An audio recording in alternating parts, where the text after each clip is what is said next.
Imagine waking up one day to find $100 billion in your bank account. For some of Asia's wealthiest individuals, this isn't just a dream, it's reality. Welcome to the world of unimaginable luxury, where private islands, super yachts, and personal jets are just everyday purchases. In this video, we're counting down the top 10 richest Asians who've redefined what it means to be wealthy. But wealth isn't just about money, it's about power and influence.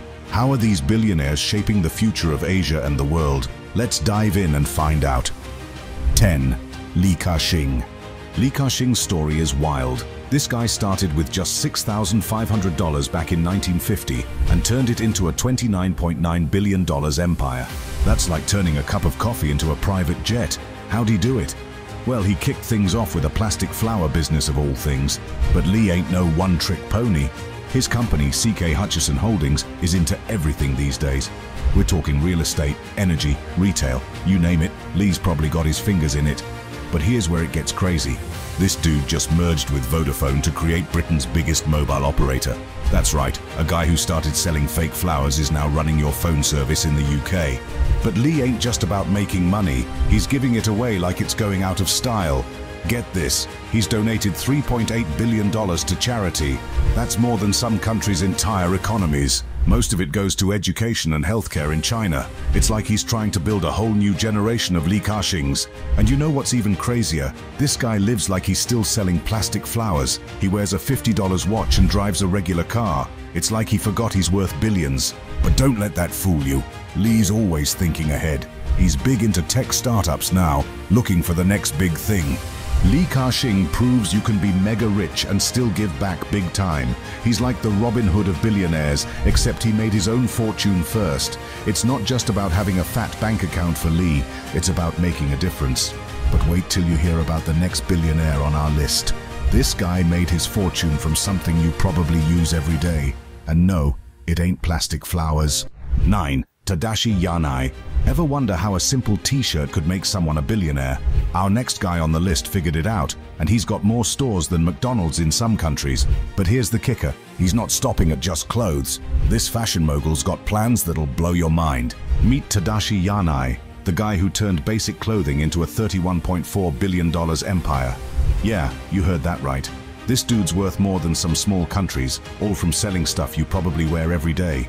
His company, Fast Retailing, is the big boss behind Uniqlo. You know, those stores with the colorful clothes and super comfy basics. But Yanai ain't just selling t-shirts and jeans. He's got a whole fashion empire. We're talking over 2,400 stores spread across 25 countries. That's more locations than some fast food chains. And get this, Uniqlo just opened its first store in Mumbai, India. Yanai's out here conquering new markets like it's nothing. Now you might be thinking, how does a simple clothing brand compete with all those fancy designer labels? Well, Yanai's got a trick up his sleeve. Uniqlo ain't trying to be the next Gucci or Prada. Nah, they're all about making good quality basics that don't break the bank. It's like the perfect middle ground between cheap fast fashion and crazy expensive luxury stuff. But Yanai ain't putting all his eggs in one basket. He's got other brands too, like Theory and Helmut Lang. These are for folks who want something a bit fancier than Uniqlo, but still don't want to spend their whole paycheck on a shirt. Smart move, right? And Yanai's not just about making clothes, he's trying to save the planet too. Uniqlo's big on sustainability these days. They're using recycled materials and making their factories more energy efficient. It's like he's trying to prove you can be mega rich and still care about the environment. But here's where it gets really crazy. Fast Retailing made about $19 billion in revenue from January to August 2022. That's more money than some countries make in a whole year. And Yanai's showing no signs of slowing down. He's always looking for the next big thing in fashion. One of Uniqlo's secret weapons, their crazy innovative clothes. They've got this stuff called heat tech that keeps you warm when it's freezing outside, and ARism that keeps you cool when it's hot. It's like they're not just selling clothes, they're selling comfort tech. Yanai's proving that fast fashion can make you stupid rich if you do it right. He's taken something as simple as a t-shirt and turned it into a global empire. And he's not just making money, he's changing how we think about clothes.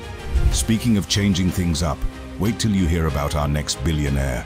We're heading back to India, where a woman's showing the world that steel isn't just a man's game anymore. Her story's gonna melt your mind faster than a blast furnace. 8. Savitri Jindal.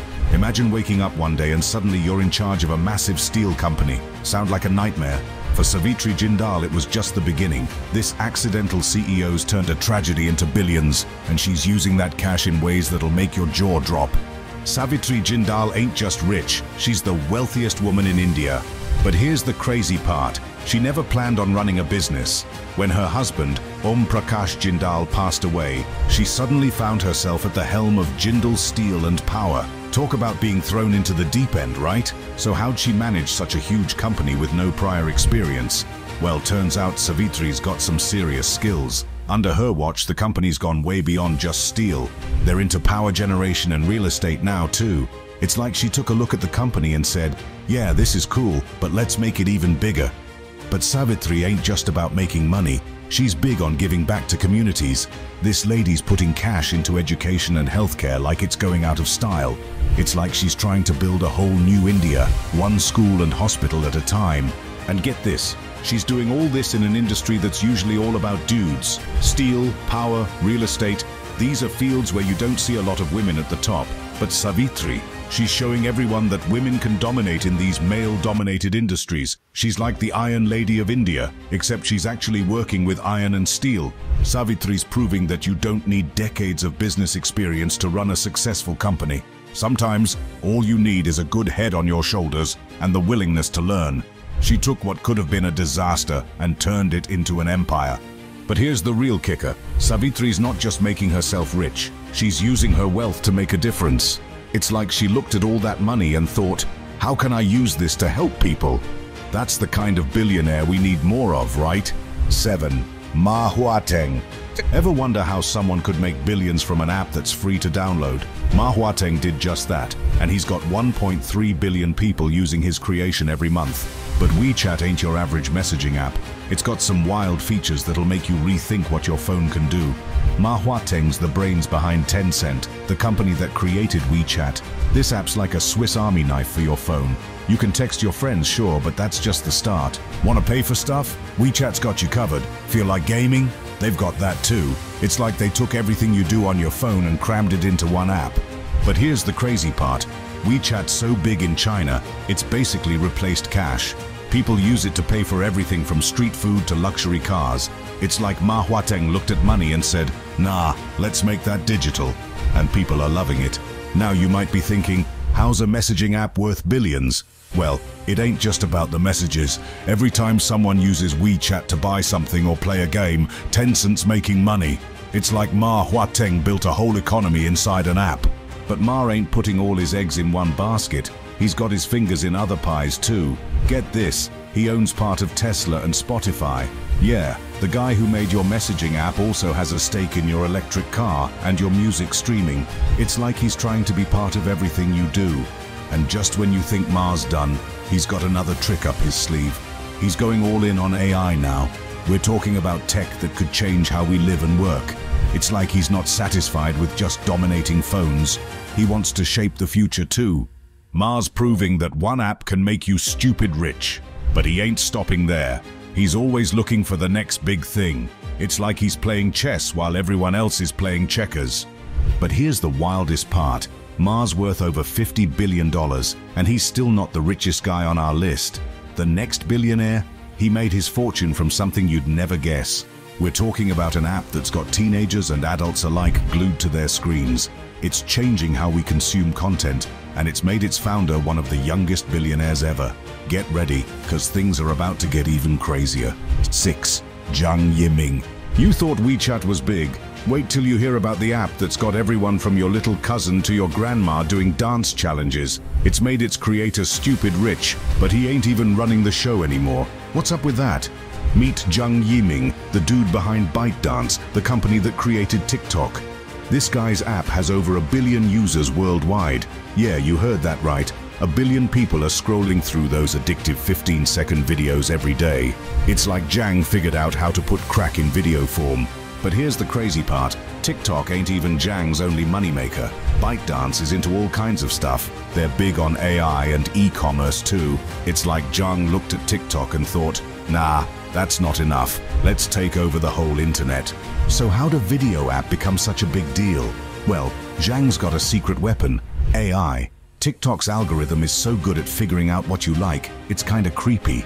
You start watching cat videos, and suddenly your whole feed is nothing but fluffy felines. It's like the app can read your mind. But Zhang ain't just about making people waste time on their phones. He's using all that AI tech for other stuff too. ByteDance has got apps for news, education, and even enterprise software. It's like Zhang's trying to control everything you do on your phone. Now, you'd think a guy running such a huge company would be some old dude in a suit, right? Nope. Zhang's only 40 years old. That's right. This guy built a tech empire before he hit midlife crisis age. Makes you wonder what you've been doing with your life, huh? But here's where it gets really wild. Zhang's worth $54.9 billion, but he stepped down as CEO in 2021. Yeah, you read that right. The dude created one of the biggest apps in the world, made more money than some countries, and then just bounced. It's like he beat the final boss of capitalism and decided to start a new game. Zhang says he stepped down to focus on long-term strategy and social responsibility. But let's be real, when you're worth that much, you can pretty much do whatever you want. Maybe he's planning to build a rocket and fly to Mars, or maybe he just wants to spend all day scrolling through TikTok like the rest of us. Zhang's proving you can make billions and retire early. It's like he speedran being a tech mogul. But don't think ByteDance is slowing down without him. They're still growing like crazy, always looking for the next big thing in tech. 5. Colin Jung Huang. Ever bought something just cause it was on sale? Now imagine an entire platform built on that feeling. One guy turned that idea into a $14 billion business faster than you can say add to cart. But just when things were getting good, he did something that left everyone scratching their heads. Meet Colin Jung Huang, the mastermind behind Pinduoduo. This ain't your average shopping app. Pinduoduo's got 733.4 million people using it every month. That's like if everyone in Europe decided to go shopping at the same time. So what makes Pinduoduo so special? It's all about group buying and social commerce. Imagine you're scrolling through your phone, see a killer deal on some sneakers, and you can get them even cheaper if you team up with your friends to buy them. That's Pinduoduo in a nutshell. Huang didn't just create another Alibaba clone. He saw how much Chinese people love a good bargain and built a whole platform around it. It's like he took the rush of finding a great deal and turned it into an app. But here's where it gets wild. Pinduoduo made $14.6 billion in revenue in 2021. That's more money than some countries make in a year. And all from people buying stuff together online. It's like Huang figured out how to print money from social interactions. Now, you'd think a guy running such a successful company would be living it up, right? Flying around in private jets, buying islands, that kind of thing. But Huang? He stepped down as chairman in 2021. Yeah, you heard that right. He built this massive e-commerce empire and then just bounced. It's like Huang looked at his billions and said, nah, I'm good.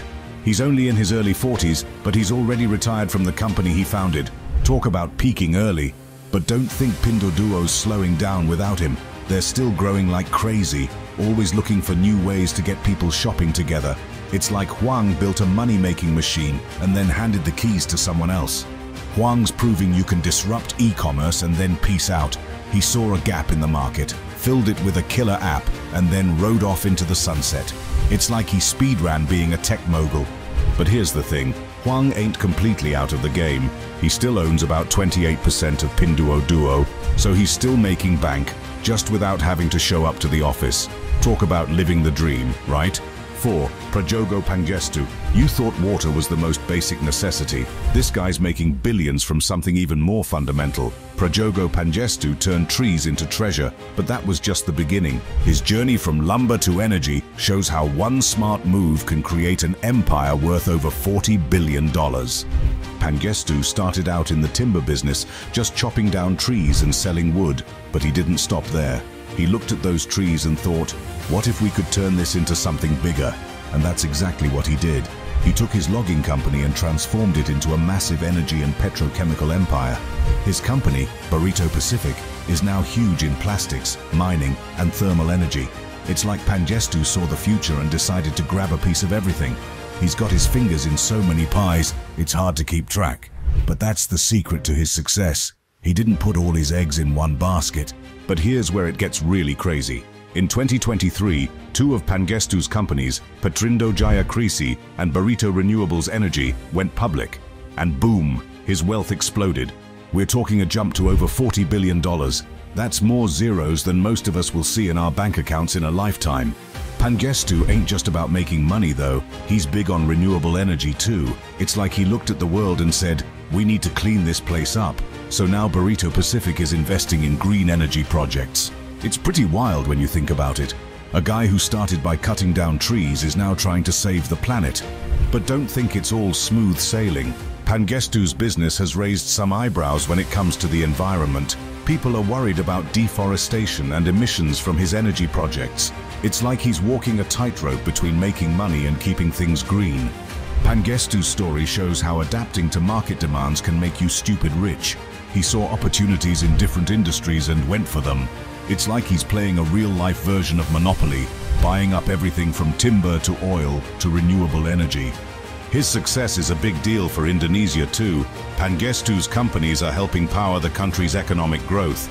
It's like he's not just building his own wealth, but helping build up an entire nation. That's some next-level billionaire stuff right there. But as impressive as Pangestu's story is, the next billionaire on our list, he made his fortune from something you'd never expect. We're talking about a product so simple, you probably use it every day without even thinking about it. Get ready, because this next guy's story is gonna make you look at your fridge in a whole new way. 3. Zhongshanshan. You're probably sipping on this billionaire's product right now. Zhongshanshan turned the most basic human need into a $68.9 billion empire. But how did he go from construction worker to water king of China? The answer might make you never look at your water bottle the same way again. Zhong founded Nongfu Spring back in 1996, and now it's China's biggest bottled water company. But here's the thing, Nongfu Spring ain't just selling plain old H2O, they've got juices and teas too. It's like Zhong looked at water and thought, yeah, that's cool, but what if we added some flavor? But how does selling water make you one of Asia's richest people? Well, Nongfu Spring's got a massive market share in China. They're not just another bottled water company, they're the bottled water company. Zhong's all about quality and branding. He's made Nongfu Spring a premium product. It's like he turned water into liquid gold. Now you might think Zhong's just a one-trick pony with his water empire, but nah, this dude's got more tricks up his sleeve. Get this, he also owns Beijing Wantai Biological Pharmacy. And what do they make? COVID-19 test kits. Yeah, you heard that right. This guy went from quenching thirsts to fighting a global pandemic. Talk about diversifying your portfolio. But here's where it gets really wild. Zhong used to be a construction worker and a reporter. That's right, he went from hammering nails and writing stories to running a multi-billion-dollar empire. It's like he looked at his life and said, nah, I think I'll be a billionaire instead. Zhong ain't just about making money though. He's big on sustainability too. Nongfu Spring's got all these environmental initiatives. They're trying to make their production processes and packaging more eco-friendly. It's like Zhong realized he could make billions and save the planet at the same time. And get this, Nongfu Spring's success is changing the whole beverage game in China. They're competing with big international brands like Coca-Cola. It's like David versus Goliath, except David's got a net worth of $68.9 billion. 2. Gautam Adani. Remember those two crazy rich billionaires I mentioned? Well, one of them just pulled off the financial equivalent of a magic trick. Imagine turning $8.9 billion into $90 billion in just 2 years. Sounds impossible, right? But that's exactly what Gautam Adani did. How'd he pull it off? The answer might change how you think about making money forever. Adani ain't just rich, he's like a real-life Tony Stark. This dude's building India from the ground up. We're talking ports, airports, power plants. You name it, Adani's probably got his fingers in it. His company, the Adani Group, is into everything. It's like he looked at India's infrastructure and said, yeah, I'll take it all. But here's where it gets wild.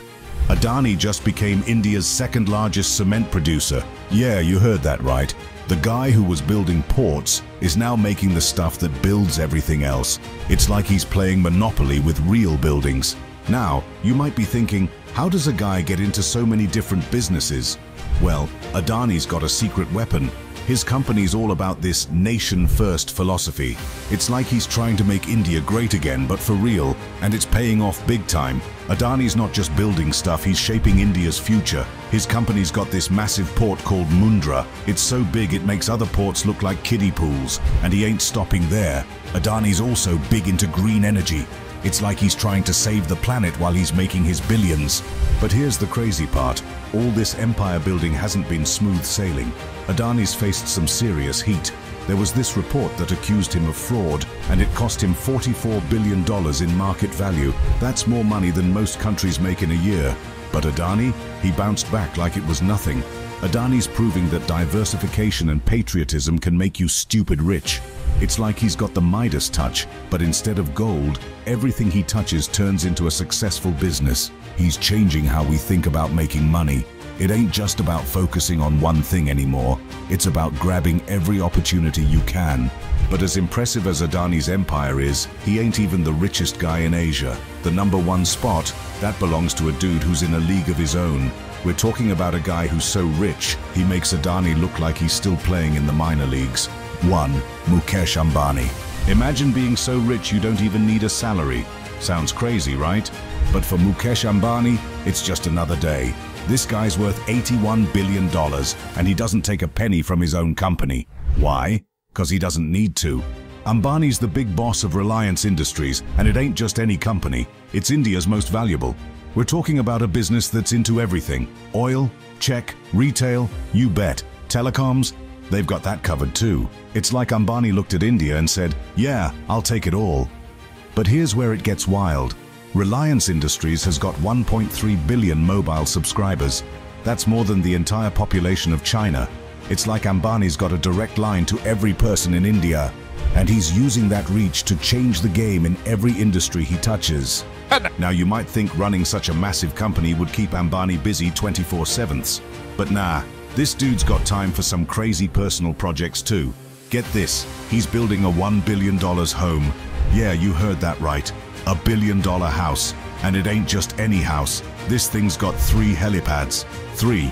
It's like Ambani looked at regular rich people houses and thought, nah, that's not enough. I need somewhere to park my helicopter fleet. But Ambani ain't just about making money and building crazy houses. He's got his eyes on the future too. Reliance Industries is planning to drop $10 billion on green energy over the next 3 years. It's like Ambani's trying to save the planet while he's making his billions. And get this, Reliance ain't stopping at just energy and telecoms. They're going big on digital services too. It's like Ambani's trying to turn India into a tech powerhouse single-handedly. From oil refineries to smartphone apps, this dude's doing it all. But here's the craziest part. Even with all this success, Ambani's still hungry for more. He's always looking for the next big thing, the next industry to dominate. It's like he's playing Monopoly with real companies, and he's winning big time. Ambani's proving you can dominate multiple industries and still want more. He's not just building a company, he's shaping the future of an entire country. And he's doing it all without taking a salary. Now that's what you call a boss move. But Ambani's spending habits, they're on a whole other level. That $1 billion house is just the start. This guy's lifestyle is so lavish, it makes other billionaires look like they're living on a budget. But that's a story for another day. Let's just say, when you're worth $81 billion, you can afford to live large. Really, really large. The billionaire lifestyle. Ever wonder what it's like to have so much money you can't possibly spend it all? Well, these Asian tycoons are certainly giving it their best shot. From private islands to personal museums, their extravagance is on a level you can't even imagine. Let's start with Ma Hua-teng, the WeChat wizard. This dude's got a painting collection worth $150 million. That's not a typo. We're talking 9 figures just for some fancy art. Ma's probably got paintings worth more than your house hanging in his bathroom. But that's nothing compared to what some of these other billionaires are up to. Take Li Ka-shing, for example. This guy's cruising around in a $100 million yacht. Yeah, you heard that right. A boat that costs more than some countries' GDPs. Li's probably got a staff just to polish the doorknobs on that thing. But hey, when you're worth billions, why not sail around in a floating mansion? And it ain't just boats and paintings. These billionaires are buying up real estate like it's going out of style. Tadashi Yanai, the Uniqlo boss, owns 2 golf courses on Maui. 'Cause one golf course just ain't enough when you're a fashion king worth billions. Yanai's probably got more holes in one than most people have socks. But here's where it gets really wild. Some of these billionaires are so rich, they're building their own museums and art galleries. It's like they looked at regular museums and thought, nah, I need my own. They're hosting fancy events and showing off their collections to other rich folks. It's a whole different world up there in billionaire land. Now, you might think all this spending is just for show, but these tycoons are getting smart about it too. A lot of them are investing in eco-friendly and sustainable luxury trends. They're putting money into renewable energy projects and green business practices. It's like they're trying to save the planet while they're living it up. And don't even get me started on how these guys travel. We're talking private jets, helicopters and yachts that make cruise ships look like rubber duckies. They're flying around the world in style, probably sipping champagne that costs more than your car. But it ain't just about luxury. These private rides let them keep their privacy and do business on the go. The craziest part? This is just the tip of the iceberg. These Asian billionaires are always finding new ways to spend their mountains of cash. From high-tech smart homes to buying up entire islands, there's no limit to what they'll do next. But here's the thing, all this crazy spending ain't just about showing off. These billionaires are changing whole industries with their purchases. They're influencing fashion, tech, and even how we think about luxury. When you're this rich, you're not just buying stuff, you're shaping the world. So next time you see a super yacht or hear about some insane art purchase, chances are it might be one of these Asian tycoons. They're living proof that when you're a billionaire, normal rules just don't apply. But their impact goes way beyond just spending. These guys are changing economies, influencing politics, and shaping the future in ways you can't even imagine. And that's a whole other story.